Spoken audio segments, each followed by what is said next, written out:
Hello friends, అందరికీ నమస్కారం. Friends, ఈ వీడియోలో మన యొక్క తెలంగాణ రాష్ట్ర వ్యాప్తంగా ఉన్నటువంటి మహిళలందరికీ కూడా మహిళా శక్తి పథకంలోని 2,500 రూపాయలు ఇచ్చేటువంటి పథకానికి సంబంధించి రాష్ట్ర ప్రభుత్వం ఎట్టకేలకు శుభవార్తనైతే ప్రకటించింది.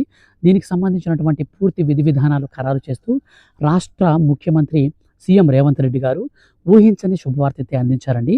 సో ఒక్కొక్క మహిళ ఖాతాలోకి 2,500 రూపాయల చొప్పున విడుదల చేసేటువంటి డేట్ని అనౌన్స్ చేయడంతో పాటు పూర్తి మార్గదర్శకాలను అయితే అర్హులను గుర్తించేందుకు విడుదల చేయడం జరిగింది. సో ఈ వీడియోలో నేను మీకు ఆ యొక్క పూర్తి మార్గదర్శకాలేంటి, అలాగే వీటితో పాటుగా ఎవరెవరికి ఈ పథకానికి సంబంధించి డబ్బులు అనేది విడుదల చేస్తారు, ఎప్పటి నుంచి డబ్బులు అనేది ఖాతాల్లోకి రావడం జరుగుతుంది, ఈ విషయాలన్నీ కూడా క్లారిటీగా ఎక్స్ప్లెయిన్ చేస్తాను. వీడియోని ఎక్కడ కూడా మీరు స్కిప్ చేయకుండా పూర్తిగా చూడండి. మన యొక్క తెలంగాణ రాష్ట్ర వ్యాప్తంగా ఉన్నటువంటి మహిళలకు సంబంధించి ఏ చిన్న అప్డేట్ వచ్చినా సరే మిస్ కాకుండా ఎప్పటికప్పుడు మీరు తెలుసుకోవాలి అనుకుంటే వీడియో కింద ఉన్నటువంటి బ్లాక్ కలర్ సబ్స్క్రైబ్ బటన్ని క్లిక్ చేసి పక్కనే వచ్చే బెల్ సింబల్ని ఆల్ పైన ట్యాప్ చేయండి. ఏ చిన్న అప్డేట్ వచ్చినా సరే ఎప్పటికప్పుడు మీరు ఈజీగా మీ యొక్క ఫోన్లో పొందొచ్చు. పూర్తి వివరాలు వీడియోలోకి వెళ్ళి కనుక చూస్తే, మన యొక్క తెలంగాణ రాష్ట్ర వ్యాప్తంగా ఉన్నటువంటి మహిళలకు మహాలక్ష్మి పథకంలోని మనకు మొత్తంగా 3 పథకాలను అయితే ప్రవేశపెట్టారండి. 3 పథకాలలో మొట్టమొదటిది గ్యాస్ సిలిండరు, అది అమలైపోయింది. ఇక రెండోది వచ్చేసి ఫ్రీ బస్సు, అది కూడా అయితే ఆల్రెడీ రన్నింగ్లో ఉంది. ఇక లాస్ట్ అండ్ ఫైనల్గా మనకు మహిళా శక్తి పథకం కింద ప్రతి నెలలో 2,500 రూపాయలనైతే ఇవ్వాలని చెప్పేసి రాష్ట్ర ముఖ్యమంత్రి సీఎం రేవంత్ రెడ్డి గారు అయితే శుభవార్త అయితే మనకు అనౌన్స్ చేశారు. అందులో భాగంగానే ఈ యొక్క అర్హులని గుర్తించేందుకు మన యొక్క తెలంగాణ రాష్ట్ర ప్రభుత్వం ఇప్పుడు సిద్ధమై పూర్తి మార్గదర్శకాలను అయితే విడుదల చేయడం జరిగింది. సో వీటికి సంబంధించినటువంటి పూర్తి వివరాలు కనుక మనం ఒక్కొక్కటిగా చూసుకుంటే, మనకు ఈ పథకంకు సంబంధించి తెలంగాణ రాష్ట్ర ప్రభుత్వం వయసును చూస్తే 18 నుంచి డైరెక్ట్గా 60 సంవత్సరాల మధ్యలో వయసు అయితే మనకు నిర్ధారించారనమాట. సో 60 సంవత్సరాల మధ్యలో ఎవరైతే ఉంటారో సో వారికి మాత్రమే ఈ పథకం వర్తిస్తుంది. సో అంతకు మించి మీకు ఎక్కువ కనుక వయసు ఉంటే మీకు ఎటువంటి పరిస్థితుల్లో కూడా, అంటే మీకు ఎగ్జాంపుల్ 18 నుంచి 60 సంవత్సరాల కంటే పైన ఉంటే మాత్రం మీకు ఈ పథకం వర్తించదు. 18 కంటే తక్కువ ఉన్నా కానీ ఈ స్కీమ్ బెనిఫిట్ అనేది మీకు రాదన్నమాట.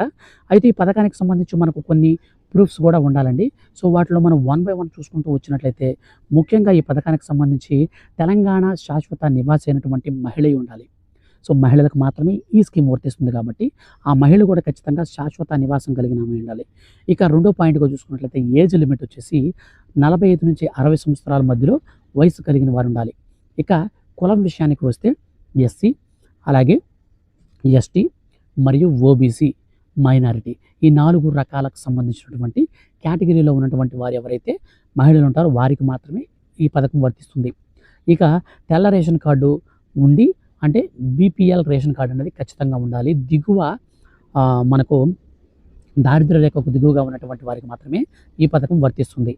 అంటే దీనికి సంబంధించి మనకు బిలో ప్రావర్టీ లైన్ సంబంధించినటువంటి బీపీఎల్ రేషన్ కార్డు అయితే ఉండాలి. ఇక దీంతో పాటుగా కుటుంబ వార్షిక ఆదాయం వచ్చేసి గ్రామీణ ప్రాంతాలలో 1,20,000 రూపాయలు, పట్టణ ప్రాంతాలలో 1,44,000 రూపాయలు అయితే మనకు తక్కువ ఉండాలన్నమాట. అంతకు మించి ఎక్కువ ఉన్నట్లయితే మీకు ఈ స్కీమ్కి సంబంధించిన డబ్బులు రావు అన్నమాట. ఇక భూమి విషయానికి కూడా అయితే మనకు ఒక కండిషన్ అయితే పెట్టారండి.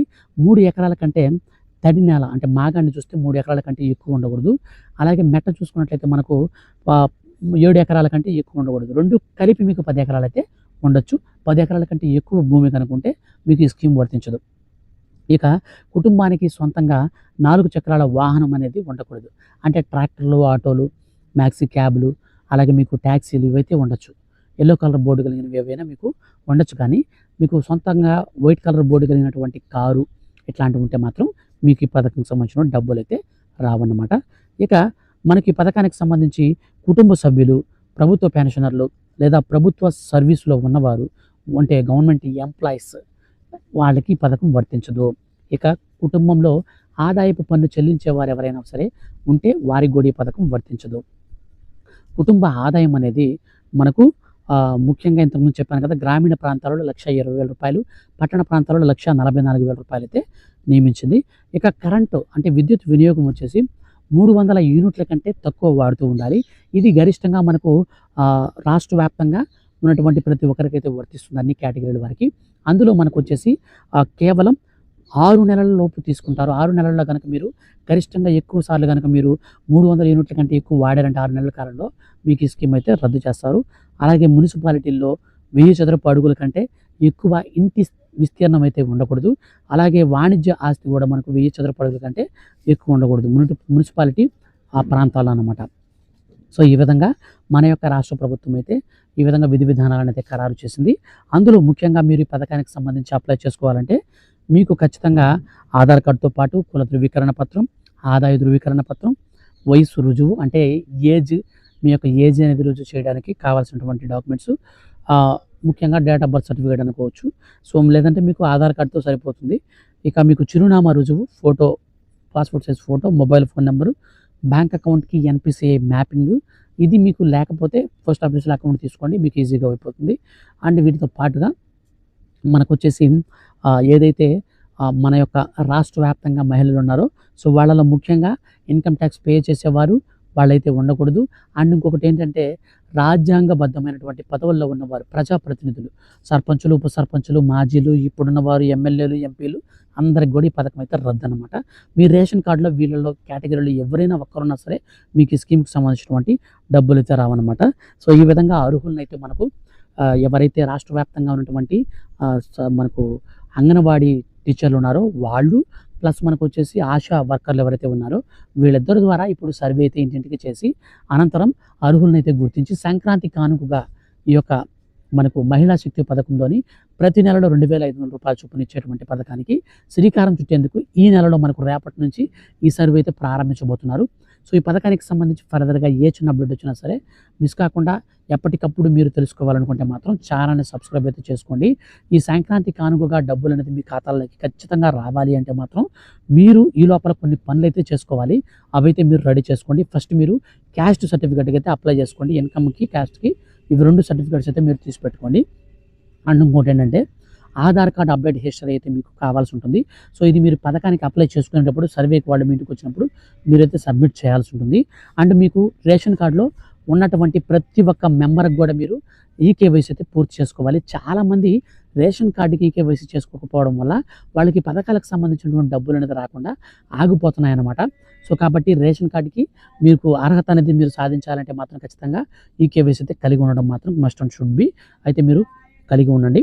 ఒకవేళ మీ యొక్క ఫ్యామిలీలో ఒకవేళ బయట ప్రాంతాల్లో ఎవరైనా కనుక వెళ్ళిపోయి ఉంటే వాళ్ళకి మీరు మైగ్రేషన్ పేరుతో అయితే మీరు ఒక ఆప్షన్ అనేది సెలెక్ట్ చేసుకుంటే మీకు ఎటువంటి ప్రాబ్లం లేకుండా కొనసాగించవచ్చు. అంతేగాని మీరు రేషన్ కార్డులో మీరు యాక్టివ్ కనుక లేకపోతే కార్డు అనేది మీకు రద్దు అయితే చేస్తారు పథకాన్ని. అండ్ ఇంకొక విషయం ఏమిటంటే మీరు బ్యాంక్ అకౌంట్‌కి ఎన్‌పిసిఐ మ్యాపింగ్ అయితే ఖచ్చితంగా కలిగి ఉండాలి. బ్యాంక్ అకౌంట్ యాక్టివ్‌లో ఉండే కార్డే మీరు ఇవ్వాలి. ఇది చాలా ముఖ్యం. చాలామంది ఏం చేస్తున్నారంటే బ్యాంక్ అకౌంట్ ఏదో ఒకటి ఇచ్చేస్తారు, దాన్ని రన్నింగ్‌లో పెట్టుకోరు. అలాగే మీకు ఈ పథకానికి సంబంధించి డబ్బులు రిలీజ్ చేసినప్పుడు మీకు బ్యాంక్ అకౌంట్ రీజన్స్‌తోనే చాలామందికి స్కీమ్‌కి సంబంధించిన డబ్బులు తాగిపోతూ ఉన్నాయి. సో ఈ విధంగా మనకు మిస్ కాకుండా ఉండాలనుకుంటే మాత్రం బ్యాంక్ అకౌంట్ యాక్టివేట్‌లో ఉండాలి. బ్యాంక్ అకౌంట్‌కి ఎన్‌పిసిఐ మ్యాపింగ్ కూడా కలిగి ఉండాలి. సో ఇవి అయితే మీరు రెడీ చేసుకోండి ఈ పనులన్నీ కూడా. ఈ పనులన్నీ మీరు రెడీ చేసుకొని ఈ పథకానికి సంబంధించి మీరు రెడీ చేసుకున్న డాక్యుమెంట్స్ కనుక పెట్టుకొని ఉంటే మరి చెప్తాను చూడండి ఒకసారి డాక్యుమెంట్స్ ఉంటే మళ్ళీ ఒకసారి పాస్‌పోర్ట్ సైజ్ ఫోటో, బ్యాంక్ అకౌంట్‌కి ఆధార్ కార్డు, లింక్ అయినటువంటి ఎన్‌పిసిఐ లింక్ అయినటువంటి బ్యాంక్ అకౌంటు, అండ్ మీకు ఆధార్ కార్డు, రేషన్ కార్డ్‌తో పాటు క్యాస్ట్, ఇన్కమ్. సో ఈ యొక్క 6 ప్రూఫ్స్ అయితే మీరు రెడీ చేసి పెట్టుకోండి. మీ ఇంటికి ఈ యొక్క త్వరలో మనకు ఎవరైతే అంగన్వాడీ టీచర్లు కానీ, ఆశా వర్కర్లు కానీ వచ్చినప్పుడు ఈ స్కీమ్‌కి సంబంధించి ఎంతమంది 18 సంవత్సరాలు నిండినటువంటి వారు ఎంతమంది ఉన్నారు, డీటెయిల్స్ అన్నీ మీరు క్లారిటీగా ఇచ్చేయండి. కరెంట్ బిల్లులు కూడా వాళ్ళు అడుగుతారు. కరెంట్ బిల్లులు కూడా మీరైతే ప్రీవియస్‌గా చెల్లించిన బిల్లులన్నీ కూడా మీరైతే చూపించాల్సి ఉంటుంది. సో కాబట్టి ఇవన్నీ కూడా మీరు రెడీ చేసి పెట్టుకుంటే వచ్చిన వెంటనే వాళ్ళు తీసుకుంటారు. అనంతరం డేటా అంతా సేకరించిన తర్వాత జిల్లా కలెక్టర్ల ఆమోదానికి పంపించి అనంతరం అర్హులైనటువంటి వారందరికీ 2026 జనవరి సంక్రాంతి కానుకగా డబ్బులు విడుదల చేస్తారు. కాబట్టి మనకు ఈ నెలలోనే సర్వే అయితే స్టార్ట్ అవుతుంది. ఈ డిసెంబర్ చివరి వారం నుంచి మనకు సర్వే అనేది స్టార్ట్ అయ్యి అందరికి కూడా అర్హులను గుర్తించి డబ్బులైతే ఖాతాల్లోకి వేస్తారు. సో ఫ్రెండ్స్ ఇదండి ఈ యొక్క పథకానికి సంబంధించి ఫర్దర్‌గా మార్పులు, చేర్పులు ఏవైనా జరిగినా, ఏవైనా మనకు అప్డేట్స్ కనుక వస్తే ఖచ్చితంగా మిస్ కాకుండా తెలుసుకోవాలనుకుంటే మీరు ఈ వీడియో కింద ఉన్నటువంటి బ్లాక్ కలర్ సబ్స్క్రైబ్ బటన్‌ని క్లిక్ చేసి పక్కనే వచ్చే బెల్ సింబల్‌ని ఆల్ పైన ట్యాప్ చేయండి. Thank you for watching.